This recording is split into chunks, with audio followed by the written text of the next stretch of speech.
So you were saying about your first contact was in Plato and Advert? Yes, in 1968 I had just left the convent and was staying with some friends, and I remember sitting in the garden one summer's day reading the Daily Telegraph, and there was an advert for assistant secretary to the overseas office. I've heard of Leonard Cheshire, sort of, in those days. This was 1968. 68. Summer of 68. And it was secretary, PA to him, is it? No, this was assistant secretary to the overseas office. But that job also meant that I did a lot of his tapes, of his personal letters. He had a personal secretary who was living at Cavendish, but she couldn't cope with all his work in those days, so it was sent up to London. And the name of the secretary at Cavendish was? Oh, the name of the secretary at Cavendish was called C.D. C.D. Williams. She was a marvellous person. I've come across her mentioned her. Yes. She was just called C.D. Was she? And she had a little cottage opposite the Sue Ryder home in Cavendish.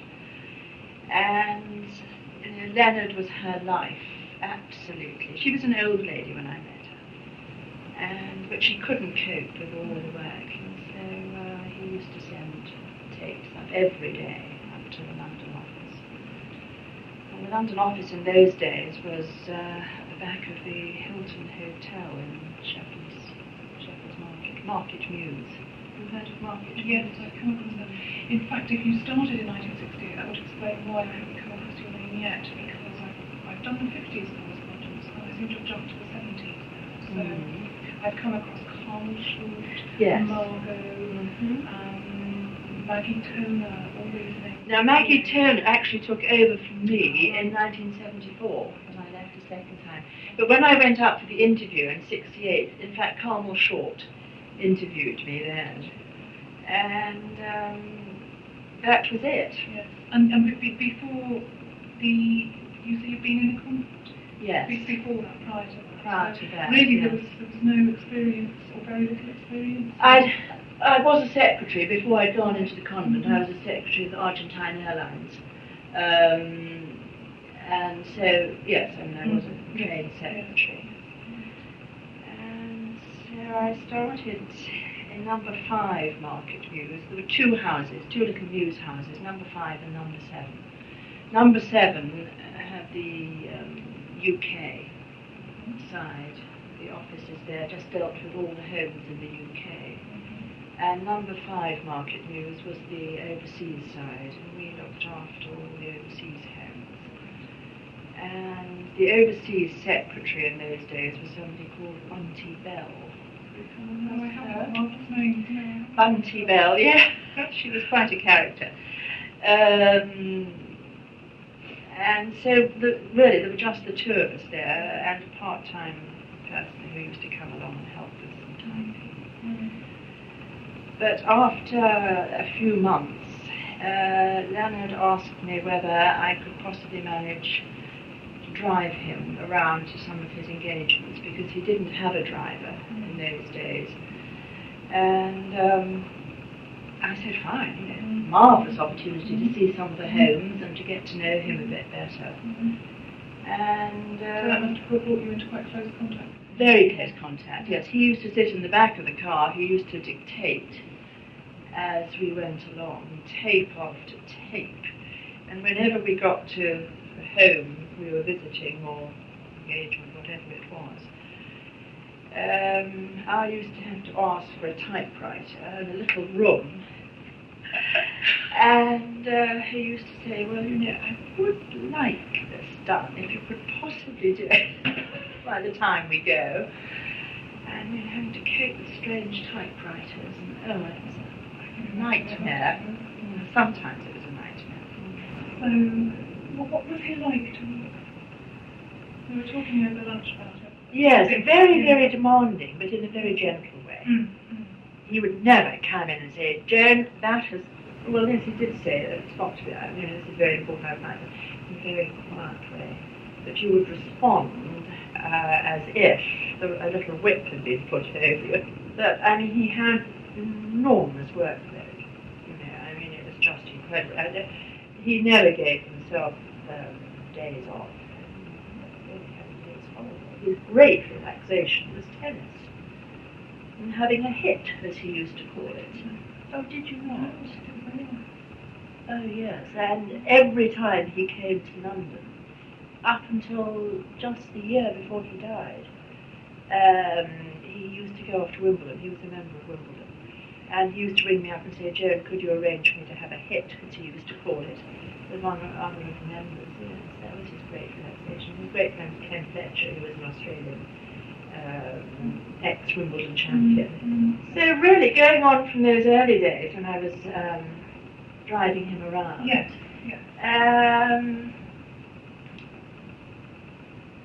Again, we're talking about his relaxation.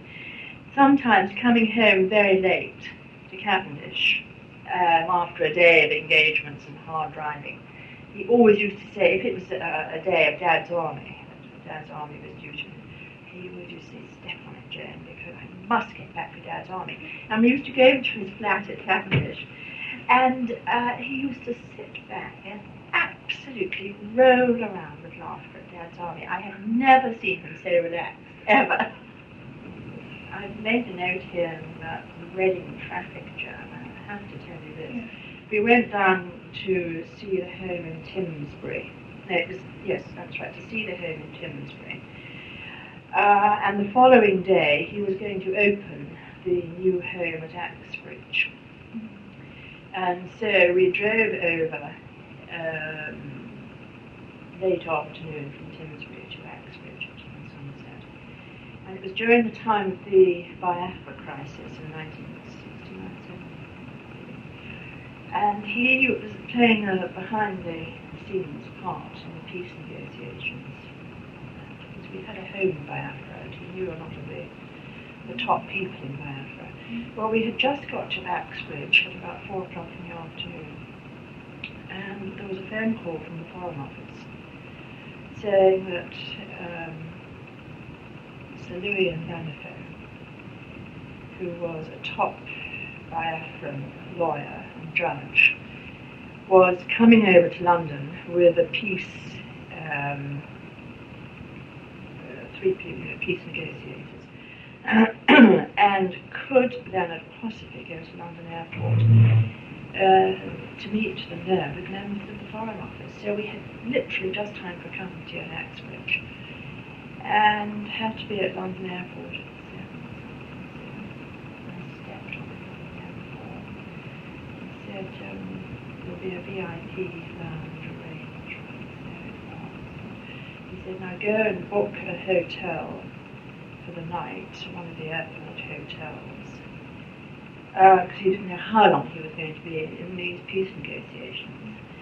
And so I got these 2 rooms. I think it was a Skyline hotel, I forget now. Anyway, it's a nice smart hotel. It was a lot of fun. I thought, this is great. Anyway, so I just went to bed. And then the following morning at breakfast, he said, right, we'll have to leave at 9 o'clock. I'll just get down to Axbridge for the official opening of the home at 12 noon. And to retrace our steps. Well, at about an hour later, we got to the outskirts of Reading, and there was an enormous tailback of cars, as far as the eye could see. And he said, in no way are we going to get to Axbridge by 12 if we stay here. And the local television people were going to be in Axbridge, you know, for this opening. It was a big affair.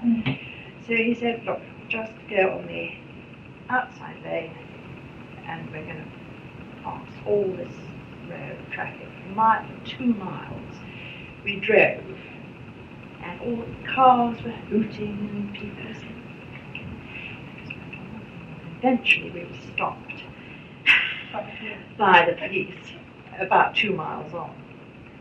And Leonard quietly rolled down the window, and he said, officer, I'm so sorry, but I have an extremely important engagement in Axbridge with them telling you. And he'd hardly got it out of his mouth, and the policeman said, "Oh, you're Leonard Cheshire, aren't you?" It was quite incredible. So he waved him on. I'll never ever forget that. It was absolutely marvellous. Anyway, we made him about 5 minutes to spare. With the police escort? With the police escort, yes. It was wonderful. Yes, I always remember that. Anyway, so where have we got to? Yes, I mean, life really went on like that until 1974. Right, so you had you and... Bunty Bell, who was the international secretary. Carmel Short, who was the UK secretary, with her team in number 7 market meetings. Bunty and me and another part-time person in number 5. And in number 5, Leonard had his flat upstairs for when he was in London. And so we used to cook for him. I used to cook for him when he was in London and entertain his guests and cook meals for his guests, which I thoroughly enjoyed doing. Tell me about guests. Yes, that was one of the stipulations at the interview. I had to know how to cook because that was going to be a part of the cooking.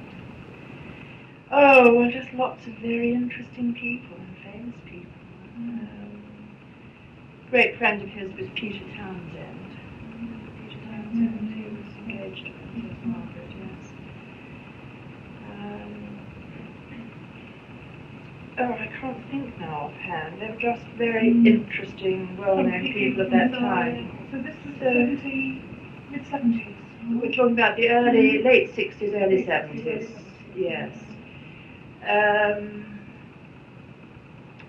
More and more homes were opening overseas at that time. I mean, the whole foundation was blossoming at that time, really. Homes in this country, homes overseas. And I just don't know how he had the energy for all his personal correspondence, all his other interests. I mean, the nuclear debate was going on at that time. He was very involved with that, as you probably read.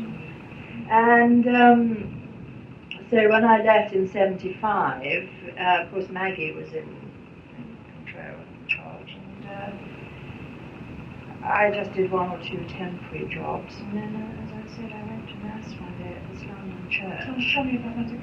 And it was a midday Mass, and at the end of Mass I suddenly realised 3 seats in front of me, there was Leonard, and he couldn't believe it often. "Oh, Joan, how are you?" I know we kept in touch, but he said, "Joan, would you go to India for us for 2 years?" He said, just like that. I said, "Oh." He said, "I can't give you an awful lot of time to think about it. Could you let me know by the end of the week?" This is typically left. So,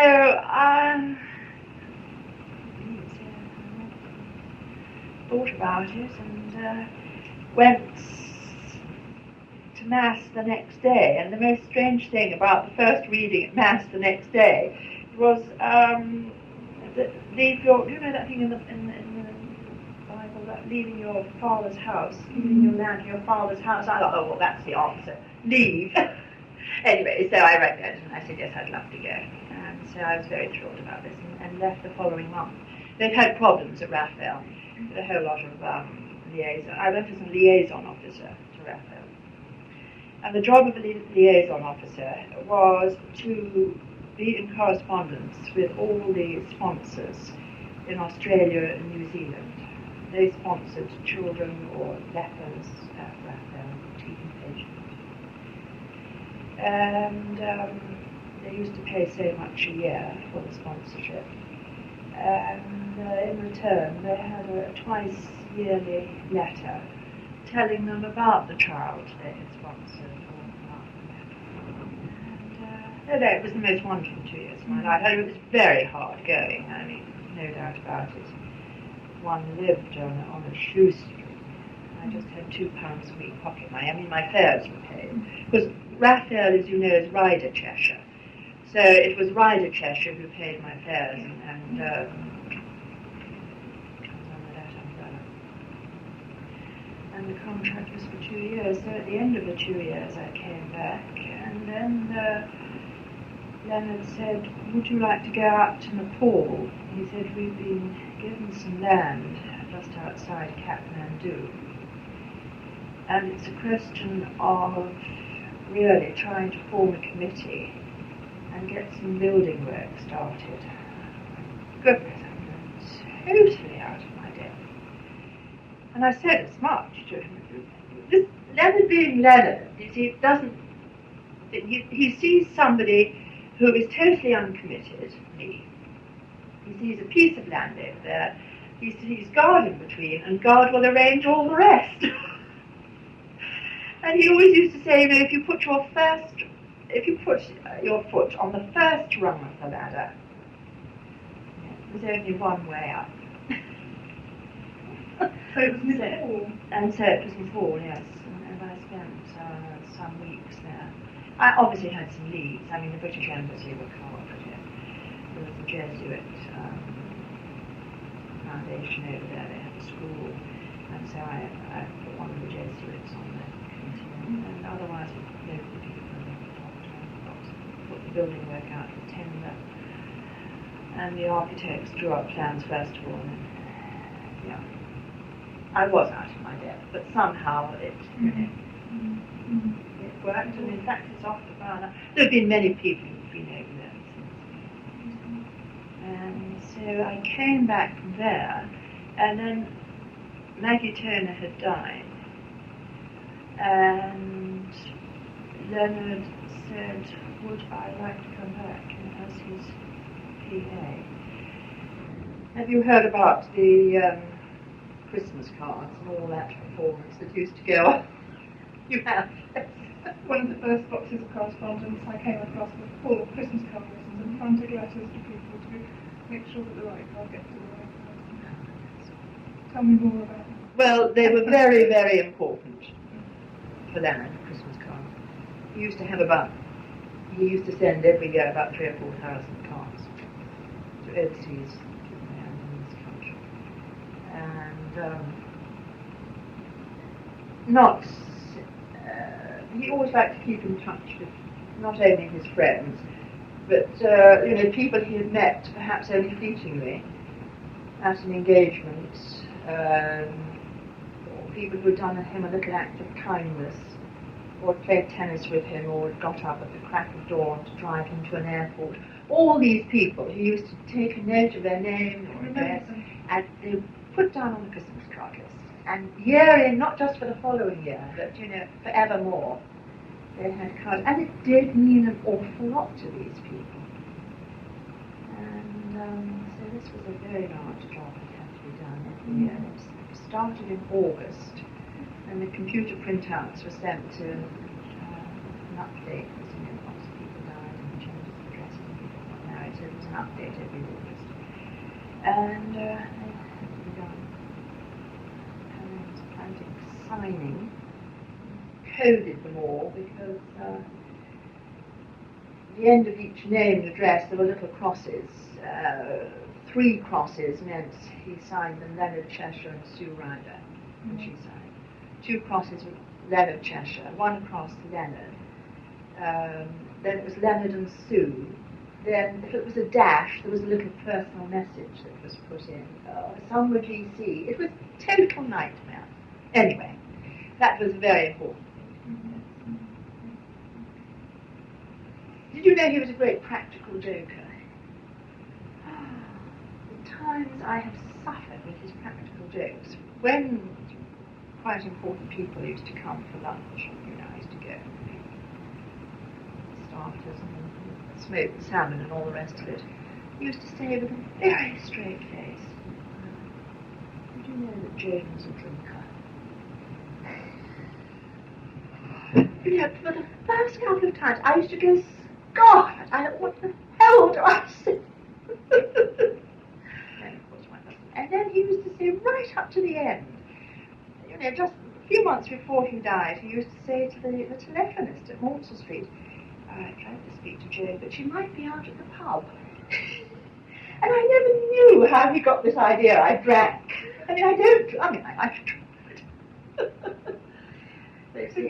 Yes, And he always used to keep a poker face. Whenever he was in London, and spent a few days in London,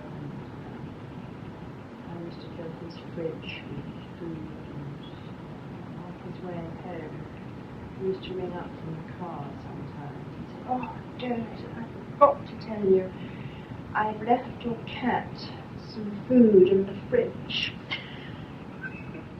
And I used to open the fridge. Okay, sometimes there was a chicken leg or something there, but lots of times there were just 1 or 2 lettuce leaves. And I did say to him once, Oliver doesn't eat lettuce, cats don't. The first thing about animals.